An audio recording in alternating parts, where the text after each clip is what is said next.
Assalamualaikum teman-teman semua. Perkenalkan, namaku Alia Ningsi Bailey dengan NIM 1962-2001 dari kelas Akuntansi Pagi 1 semester 3, mahasiswi Sekolah Tinggi Ilmu Ekonomi Pembangunan Tanjung Pinang. Nah, di sini Alia bakal ngejelasin mengenai akuntansi produk bersama dan produk sampingan atau accounting for joint product dan by product sebagai video pembelajaran di mata kuliah akuntansi biaya 1 di bawah bimbingan Ibu dosen Ibu Charlie Marinda SE MAK AKCA.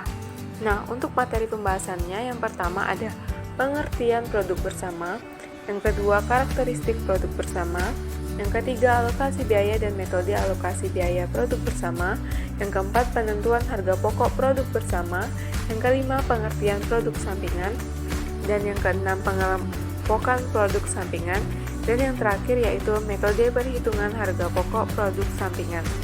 Oke, langsung aja kita masuk ke slide penjelasannya. Nah, baik teman-teman, sekarang ada yang tahu nggak sih produk bersama itu apa? Nah, kita bahas ya.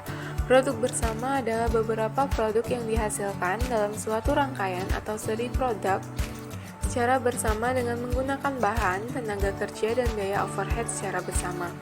Nah, contohnya tuh apa sih?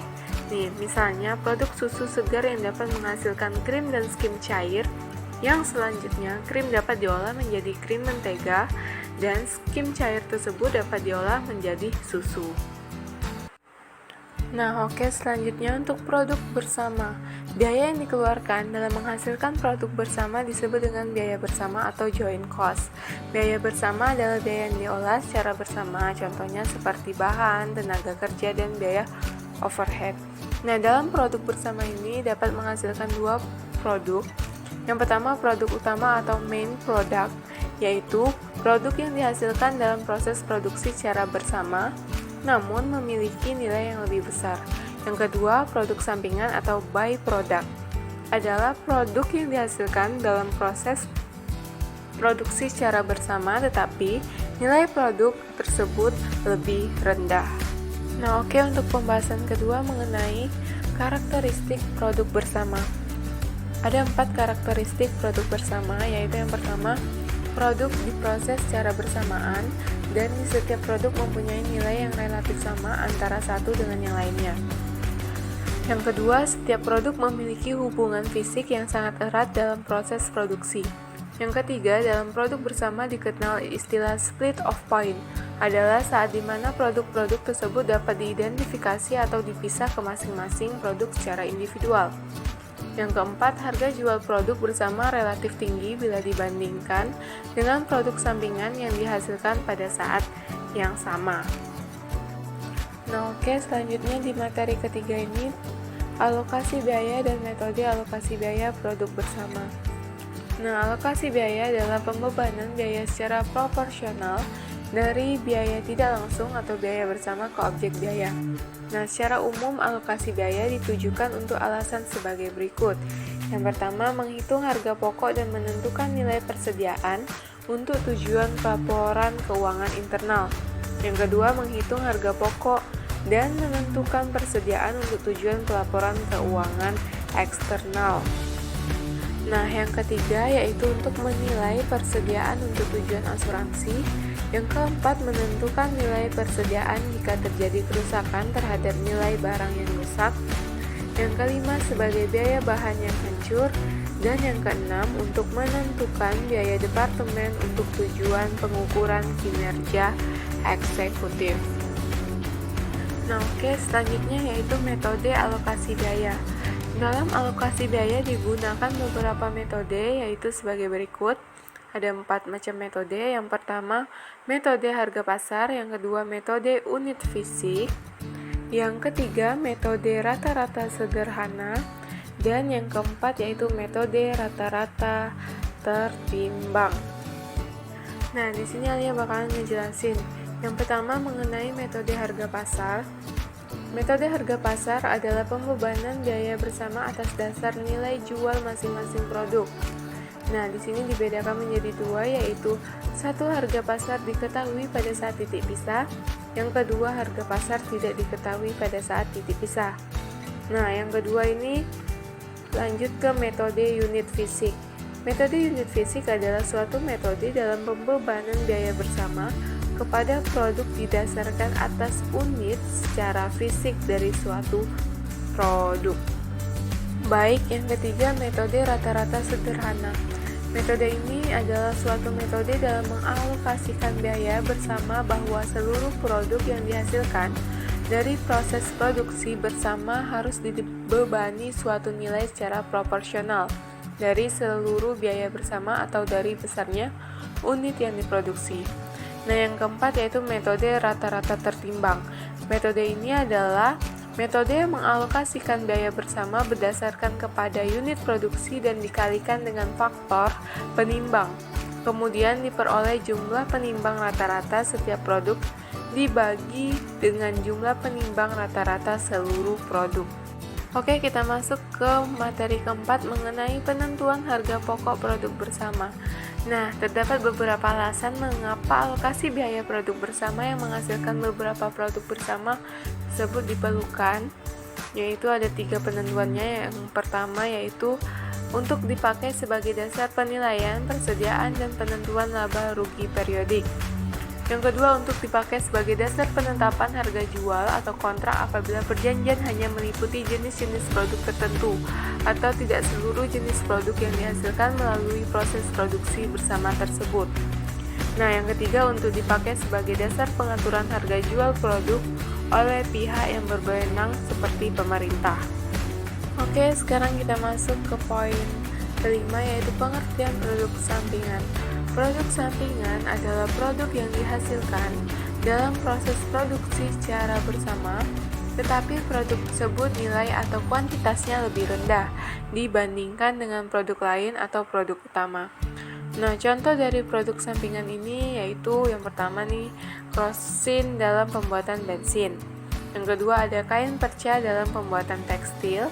Dan yang ketiga ada dari papan dan balok, yaitu dalam proses produksi kayu. Nah, selanjutnya di materi ke-6 ini mengenai pengelompokan produk sampingan. Produk sampingan dapat dikelompokkan sebagai berikut. Yang pertama, produk sampingan yang siap dijual setelah dipisah dari produk utama. Yang kedua, produk sampingan yang memerlukan proses lebih lanjut. Nah, yang ketiga, produk sampingan yang siap dijual setelah titik pisah dari produk utama, tetapi dapat diproses lebih lanjut agar dapat dijual dengan harga yang lebih tinggi. Nah, oke, ke poin ke-7 yaitu metode perhitungan harga pokok produk sampingan. Nah, metode yang digunakan dalam perhitungan harga pokok produk sampingan itu ada 2. Yang pertama yaitu metode tanpa harga pokok, yang kedua metode dengan harga pokok. Nah, untuk penjelasannya ada di slide selanjutnya.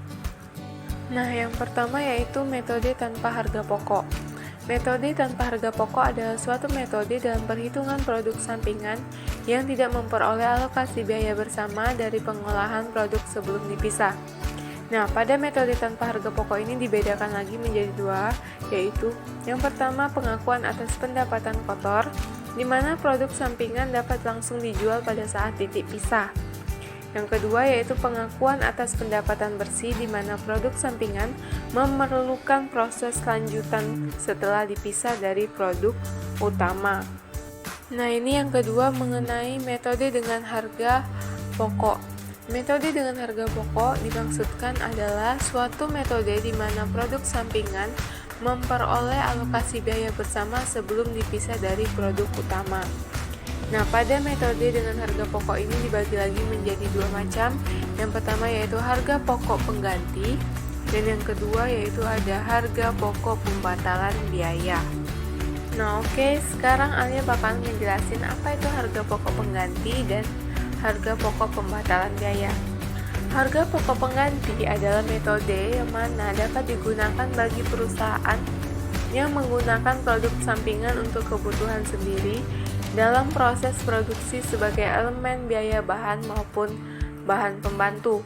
Sedangkan harga pokok pembatalan biaya adalah metode di mana produk sampingan mendapat alokasi biaya dahulu sebelum dipisah dari produk utama sebesar taksiran nilai jual semua produk sampingan yang dikurangi dengan taksiran laba kotor produk sampingan, taksiran biaya proses, biaya pemasaran, dan biaya administrasi produk sampingan.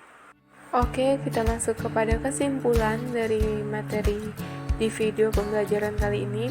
Yang pertama, produk bersama adalah beberapa produk yang dihasilkan dalam suatu rangkaian atau seri produk secara bersama dengan menggunakan bahan, tenaga kerja, dan biaya overhead secara bersama.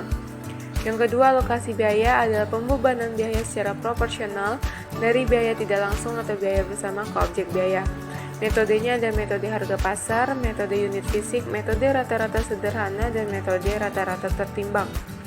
Yang ketiga, produk sampingan adalah produk yang dihasilkan dalam proses produksi secara bersama, tetapi produk tersebut nilai atau kuantitasnya lebih rendah dibandingkan dengan produk lain atau produk utama.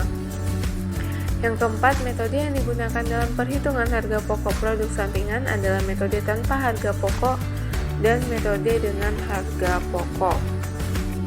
Nah teman-teman, ini ada 3 referensi buku yang Alia pakai dalam menjelaskan materi terkait akuntansi produk bersama dan produk sampingan di video pembelajaran kali ini. Nah, itu saja yang dapat Alia sampaikan di video pembelajaran kali ini dengan materi akuntansi produk bersama dan produk sampingan. Semoga apa yang Alia sampaikan bisa bermanfaat untuk teman-teman yang sudah menonton. Nah, tunggu video pembelajaran selanjutnya dengan materi-materi berikutnya. Oke, jangan lupa di like, comment, share, and subscribe. Thank you guys. See you on the next video. Bye.